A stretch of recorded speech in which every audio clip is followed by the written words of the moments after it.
रहमत अपने सूखे से प्रभावित खेत के बीच खड़ा है, एक उजाड़ विस्तार जो उसकी निराशा को दर्शाता है। लाली रहमत के बगल में खड़ी है, उसकी उपस्थिति उनकी साझा कठिनाई का एक मौन प्रमाण है। ग्रामीण इकट्ठा होते हैं, उनकी आवाजें निराशा का एक समूह है, क्योंकि वे एक दिल दहला देने वाला समाधान सुझाते हैं।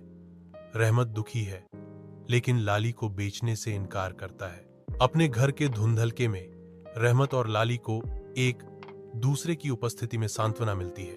रहमत लाली को कसकर गले लगाता है, फुसफुसाता है, मैं भूखा रह लूंगा लेकिन तुझे नहीं छोड़ूंगा। लाली रहमत को देखती है, उसकी आंखें एक गहरी अनकही समझ को दर्शाती हैं। लाली ने जुड़वा बच्चों को जन्म दिया, एक ऐसा दृश्य जिसने ग्रामीणों को चकित कर दिया। गांव वाले रहमत को बधाई देते हैं और उसकी अच्छी किस्मत पर आश्चर्य करते हैं।